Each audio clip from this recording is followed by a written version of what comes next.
और अचानक से फिर कहीं वीडियो पॉप हो जाती है कि हमने जो है ना ग्रैटिट्यूड मोड में आना चाहिए। तो ग्रैटिट्यूड मोड क्या होता है कि हम लोग फिर सोचने लगते हैं, ढूंढने लगते हैं, फिर हमें एक प्रेयर मिल जाती है, होपोनोपोनो प्रेयर।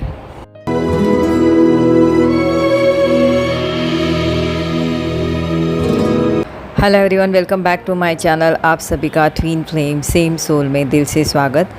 अब जस्ट मैं अभी मेडिटेशन से उठी हूँ और मुझे एक चैनलिंग हुई है कि मुझे डिवाइन ने ये गाइड करा एक्चुअली कि मुझे ये टॉपिक पे बात करनी है। तो मैं ये जो आज की वीडियो है वे चेज़र के लिए लेके आई हूँ, मतलब जो हम फ़िलहाल डीएफ की एनर्जी में है मैं उनके लिए लेके आई हूँ। जब हम लोग ये वाले मोमेंट में होते हैं चेजिंग के, हम लोग बहुत ज़्यादा सेंसिटिव हुए होते हैं, बहुत सी कन्फ्यूजन्स हुई होती है हमारे साथ, बहुत हम लोग कंफ्यूज्ड होते हैं, हमें कुछ समझ में नहीं आ रहा होता है कि हमारे साथ ये क्यों हो रहा है। और कभी कभी क्या होता है कि बहुत हद तक डीएफ जो है अभी की जो करंट सिचुएशन है वो सिचुएशंस के लिए अपने आप पे ही एक ब्लेम करने लगती है। उन्हें लगता है कि ये जो कुछ भी हो रहा है या जो भी कुछ हुआ है वो सिर्फ मेरी वजह से हुआ है या हो रहा है, और जो भी कुछ होगा वो सिर्फ मेरी वजह से होगा। तो मतलब वो थोड़ी सी ना अपने आप में एक गिल्ट में आ जाती है और फिर वो ढूंढने लगती है कि इसका रीज़न क्या है, ये मेरे साथ क्यों हो रहा है, क्या नहीं। तो करते करते हम लोग बहुत सी वीडियोस देखना स्टार्ट कर देते हैं और फिर ये एक्चुअली अच्छी बात भी है, क्योंकि हमने वही टाइम पे अपनी ट्रीटमेंट स्टार्ट करनी चाहिए जब हमें अपनी बीमारी की मतलब क्या बोलते हैं, बीमारी के बारे में पता चल जाता है, राइट। तो हम लोग जो भी करते हैं वो एकदम परफेक्ट होता है, लेकिन एक थोड़ी सर्टन सर्च के बाद हमें पता चलता है कि हमें ईगो बहुत ज़्यादा है, हमें बहुत ज़्यादा हर्ट होता है, इसके लिए हम लोग ऐसे करते हैं। तो हमें एक बार अचानक से फिर कहीं वीडियो पॉप हो जाती है कि हमने जो है ना ग्रैटिट्यूड मोड में आना चाहिए। तो ग्रैटिट्यूड मोड क्या होता है कि हम लोग फिर सोचने लगते हैं, ढूंढने लगते हैं, फिर हमें एक प्रेयर मिल जाती है, होपोनोपोनो प्रेयर। होपोनोपोनो प्रेयर बहुत ज़्यादा पावरफुल है, बहुत ही ज़्यादा उसकी इफ़ेक्ट जो है बहुत पावरफुल होते हैं। हमें वो एक पीस लेवल में लेके आते हैं और जिनके साथ हमने कुछ भी करा होता है तो वो उसकी इफ़ेक्ट दोनों के बीच में जो भी एक स्ट्रेच क्रिएट हो जाता है वो कम करता है और एक बैलेंस्ड मोड में आ जाती है ये प्रेयर, ठीक है।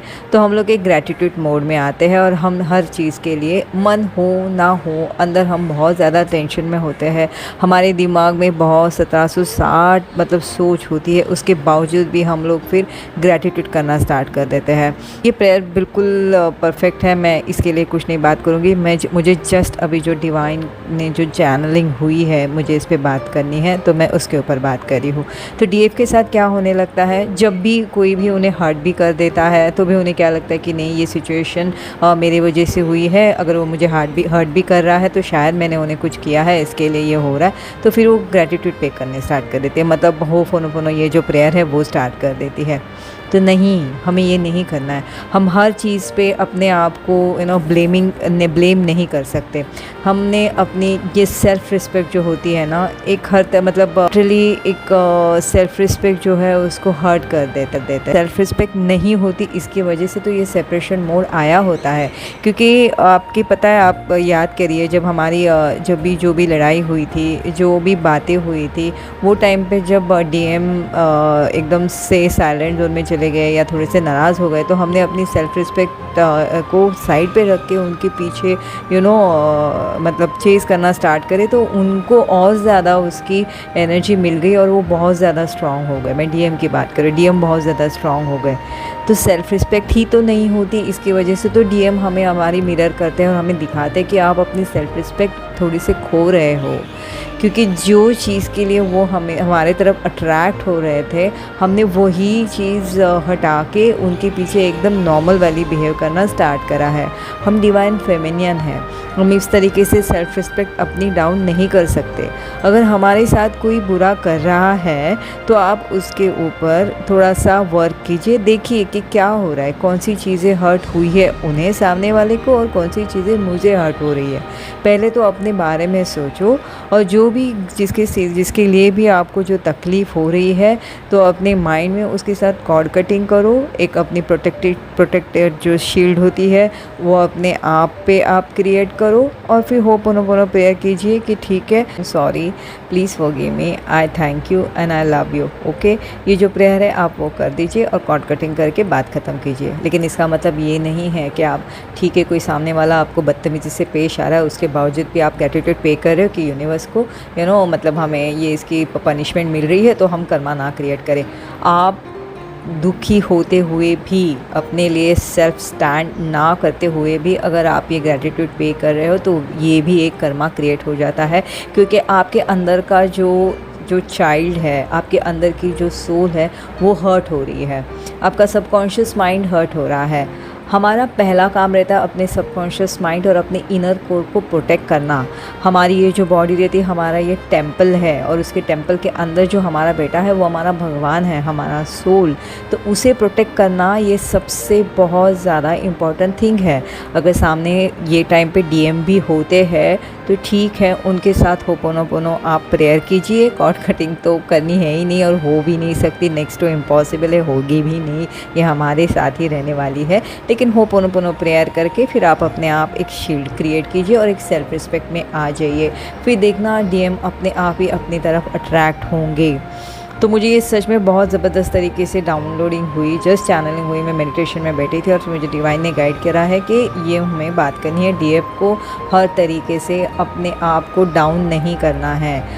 कोई भी फील्ड में, ऑफिस में हो, घर में हो, अगर फ्रेंड सर्कल में हो, आपको कोई बात ख़राब लगी है, ठीक है, आप हर्टफुली बात मत कीजिए, मगर जहाँ पे आपको अच्छा नहीं लगता वहाँ पे नो बोल के अपने आप वहाँ से आप हट के अपनी जो है कॉर्ड कटिंग करके वो मतलब जो भी है होपोनोपोनो वहाँ पे प्रेयर करके हट जाइए। मगर हर तरीके से ठीक है, आप मुझे बुरा बोल रहे हो उसके बावजूद पे I am sorry, please forgive me, I thank you and I love you, ये बात करनी नहीं है। इट्स ओके, नो प्रॉब्लम, मैं आपको माफ़ कर, ये नहीं करनी है। जो भी है क्लियर कीजिए, क्योंकि क्या होता है पता है, हम ऊपर चाहे जो भी दिखाए, अपने माइंड को भी हमने ये ट्रेन करा है कि ठीक है, कोई बात नहीं, मुझे अभी ये कर्मा नहीं क्रिएट करना है, लेकिन अपने अंदर जो मेन कोर है उसे ऑलरेडी ये बात हर्ट कर गई है और वो उन्हें चीज़ जो है ख़राब लगी है।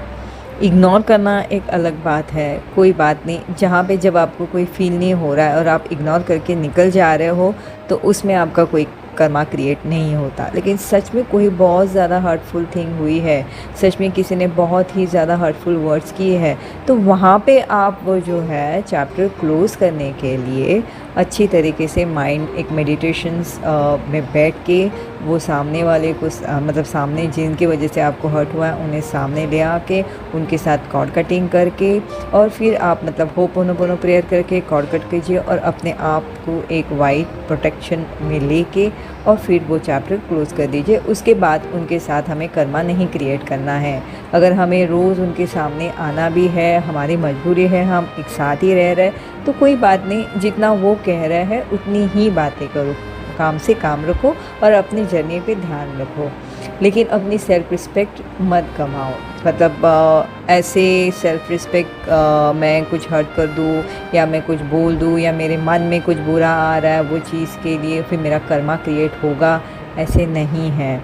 अपने आप को प्रोटेक्ट करके, सेल्फ रिस्पेक्ट करके और फिर आपको नहीं, आपको देखो हर एक चीज़ की चैप्टर जो होती है ना, जब तक हम क्लोज़ नहीं करते तब तक के हम आगे नहीं बढ़ सकते।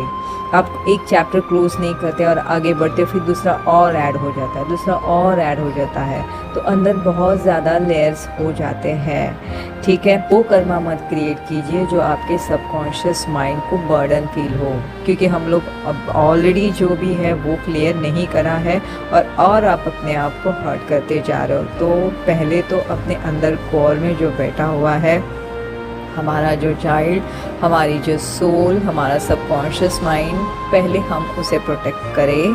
उसके बाद आप बाहर की मतलब जो है हमारी सरफेस उसे क्लीन करना स्टार्ट कीजिए। तो पहले मंदिर साफ़ करने से पहले मंदिर के अंदर के भगवान को निकाल के फिर उन्हें अच्छे से साफ़ करके फिर मंदिर को साफ़ करके फिर अंदर बिठाया जाता है, राइट। तो हमने पहले वो करना है। तो शायद ही कोई कोई डीएफ के साथ रेजोनेट करी होगी।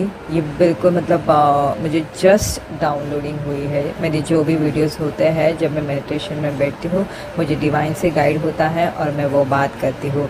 तो चलिए फ्रेंड्स, ये थी मेरी आज की वीडियो। आई होप आपको अच्छी लगी होगी। अगर अच्छी लगी होगी तो please like my this video और सब्सक्राइब माई चैनल। और सबसे मेन तो आप अपना बहुत ज़्यादा ख्याल रखिएगा, क्योंकि आपका ख्याल रखना ही एक तरीके से अपने नियम का ख्याल रखना है ना। तो चलिए जल्दी में मेरी नेक्स्ट वीडियो के साथ मिलती हूँ। तब तक के लिए टेक केयर, बाय बाय।